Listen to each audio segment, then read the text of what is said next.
Volvo C70 is a classy folding hardtop convertible with smart looks and a decent array of engines. The car is very well built and safe in typical Volvo fashion, a relaxing cruiser rather than a sharp driver's car. Its positioning in the market is also interesting, sitting above the mainstream offerings but below the premium models slightly in terms of price. It could be just what you're looking for. As with most aspects of life, there's a right and a wrong way of doing things.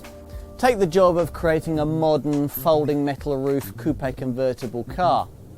Most manufacturers today have got it horribly wrong, and it's hard to think of many cars of this ilk that don't possess huge, awkward looking rears. That top, after all, has got to go somewhere. Now, buyers would put up with that in the same way that they'd put up with feeble boot capacity in the days when folding metal roofs were a novelty. But these days things have changed, which is why the C70 is doing pretty well in its market sector. The first generation ragtop version was both practical and a looker, and the Mark II model continues that trend despite its more modern roof arrangement. Now, you won't see this car on too many track days, but then you won't be surprised to hear that even in performance-orientated T5 guys, this C70 really isn't that kind of car. Though it's competent on the twisty stuff, it's really a consummate cruiser first and foremost.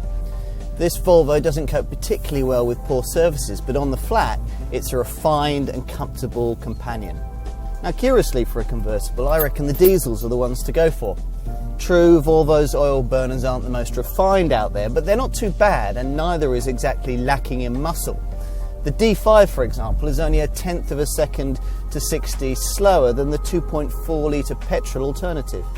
Now, I've chosen the entry-level 2 litre D version here, which comes with the option of an excellent semi-automatic power shift transmission if you don't want the perfectly acceptable 6-speed manual gearbox that I'm using here. Now, the 0 to 60 time of 11 seconds might sound a little slow, but like the D5, this engine has sizable reserves of torque to waft around on. Now, torque is a nice thing to have if you're cruising down the coast road in your big convertible car. It's the thrust in the mid to lower sections of the rev range that reduces the need for gear changes and makes effortless overtaking.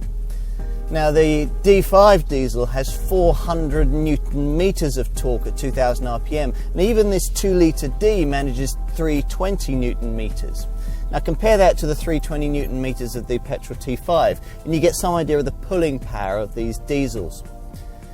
Pushing on, the more powerful engines can overwhelm the front wheels a little bit if you're too zealous with the throttle, but back off a bit and you're rewarded with a quiet, comfy ride. In styling this car, the Swedish design team started with a coupe profile and set about making a convertible out of it. Now, as a result, with the hood in place, you probably wouldn't guess that the C70 is capable of flipping its lid.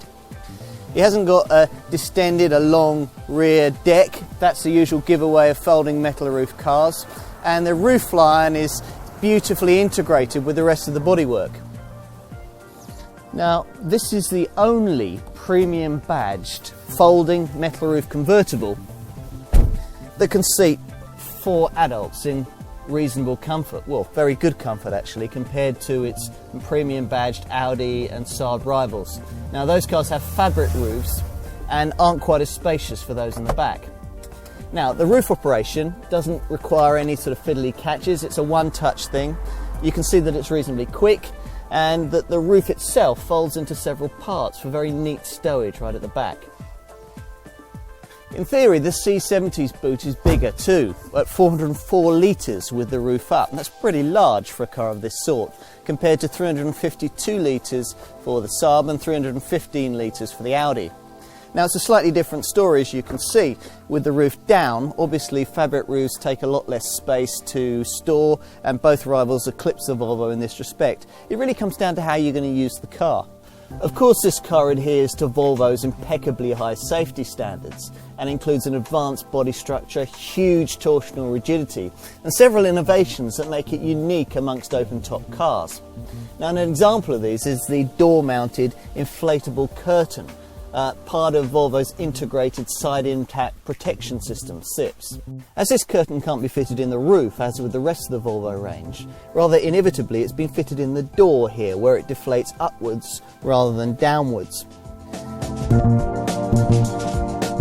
Prices lie in the £25,000 to £33,000 bracket, and that's about the same as you pay for mainstream versions of obvious rivals like Saab's 9.3 convertible, BMW's 3 Series convertible, or Audi's A4 Cabriolet, though significantly less than Mercedes will want to charge you for their comparable CLK Cabriolet. Petrol buyers have the choice of two inline 5-cylinder engines. There's the turbocharged range-topping T5 with 226 brake horsepower, or the normally aspirated 2.4 litre 170 brake horsepower unit. Now if you want a diesel, there's the D5 with 180 brake horsepower, a 5-cylinder turbocharged unit, or the 2 litre D that I'm trying here, a 4-cylinder engine with 136 brake horsepower. Now there are no prizes for guessing that the 2 litre D is the most fuel efficient of the C70's engines. It manages about 46 miles to the gallon on the combined cycle and puts out around 161 grams per kilometre of CO2. The D5 manages about 43 miles to the gallon on the same measurement and puts out 174 grams per kilometre of CO2, which is pretty good considering the performance on offer. There's not much to choose between the petrol models. The 2.4i and the T5 both manage about 31 miles to the gallon and put out about 215 grams per kilometre of CO2. And insurance groupings across the range range between 15 and 17.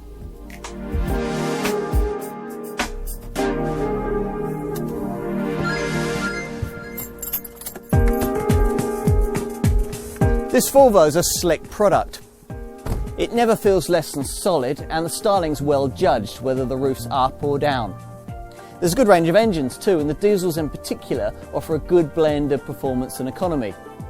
If you like the idea of ordering your prestigiously badged convertible with a metal folding roof, and you want the capacity to seat 4 adults comfortably with decent amounts of boot space, at least with the roof up, then the C70 is hard to overlook.